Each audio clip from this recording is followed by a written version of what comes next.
आदिवासी विकास महामंडळाच्या संचालकपदी गोकुळ झिरवाळ यांची निवड झाल्यानंतर त्यांनी वणी येथील जगदंबा मातेचे मंदिरात जाऊन दर्शन घेतले।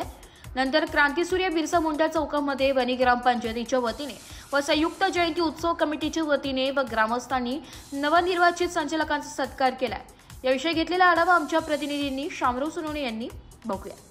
नमस्कार। नाशिक जिल्ह्यातील आदिवासी विकास महामंडळावरती दोन संचालक आता आपल्या दिंडोरी आणि कळवण मतदारसंघातून निवडून आले। ते आपल्यावर बोलण्यासाठी आता गोकुळ भाऊ भेटला तरी तुमचं अभिनंदन आहे। महामंडळावरती संचालकपदी आपली निवड झाली, काय सांगा? पुढे या।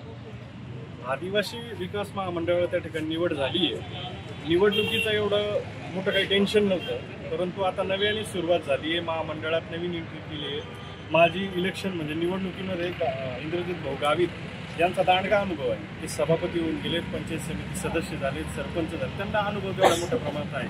पण माझी ही पहिलीच निवडणूक होती।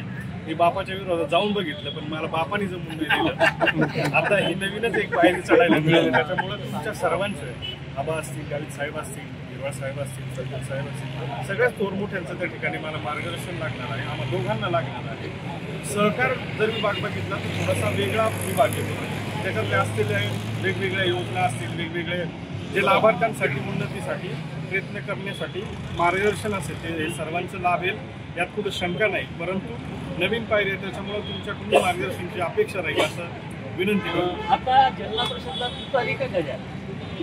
जिल्हा परिषदला आता कसं आहे, समविचारी पक्ष एकत्र यायचा विचार करतायत। मला वाटतं बरेच आता पवार साहेबांनी एक स्टेटमेंट केलं होतं की आता महानगरपालिकेमध्ये राष्ट्रवादी अजित पवार गट आणि राष्ट्रवादी शरद पवार साहेब गट एकत्र येऊन त्या ठिकाणी निवडणुका लढण्यासंदर्भात काहीतरी चर्चा होती। मध्ये तुम्हीच आम्हाला चॅनल मार्फत दाखवल्या। तशा पद्धतीने एक विचारी पक्ष एकत्र येऊ शकतात। त्याच पद्धतीने आमच्याच महाविकास आघाडी किंवा समविचारी पक्ष CPM असेल, ह्या अशा पद्धतीने जे पक्ष आहेत ते एकत्र येऊन करू शकतात असा अंदाज आहे। नाही आलं तर सगळं लढणंच आहे। इंद्रजित भाऊ, आपण पंचायत समितीचं सभापतीपद सुद्धा भूषवलेले आहे। आता मोठा महाराष्ट्र असलेला कारभार तुमच्या हातात भेटलेला आहे, काय सांगा?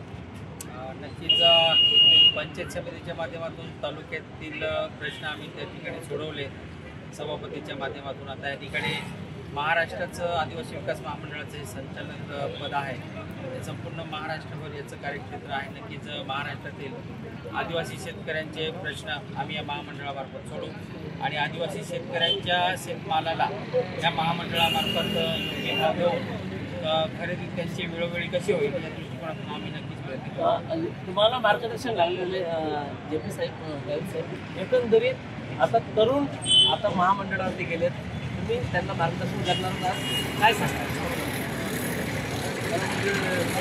आम्ही जे आपल्या नाशिक जिल्ह्यातून 2 जागांसाठी 8 लोकांनी अर्ज केले होते, त्यापैकी 2 मागास आणि 6 लोक रिंगणामध्ये आहेत।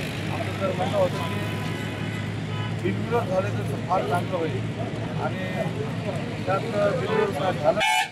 शेवटी आम्ही हिरवाळ साहेब आणि आम्ही एकत्र येऊन आणि पॅनल बनवलं आणि सभासदांनी सुद्धा मतदारांनी सुद्धा फार मोठ्या प्रमाणात साथ दिली आणि त्यामुळं आता तरुणांच्या हातामध्ये महामंडळाचा कारभार सोपवण्याचा आमचा प्रयत्न आहे आणि चांगलं तरुण रक्त आहे, त्याला मार्गदर्शन आम्ही करू। जे महाराष्ट्राच्या आदिवासी जनतेसाठी जे योग्य असेल ते त्यांना करायला लावू आणि त्या पद्धतीने महाराष्ट्राचं जे आदिवासी विकास महामंडळ जनतेपर्यंत त्यांच्या कामाचा व्याप्ती वाढवेल अशा प्रकारची आम्हाला खात्री। आपण पाहू शकतो की आता जरी महामंडळाचे संमिश्र जरी निवडून आले तरी सुद्धा सर्वस्व वर्चस्व दिंडोरी मतदारसंघ व कळवण मतदारसंघामध्ये नक्कीच राहणार, यात काही शंका नाही। शामराव सोनवणे, दिंडोरी, नाशिक।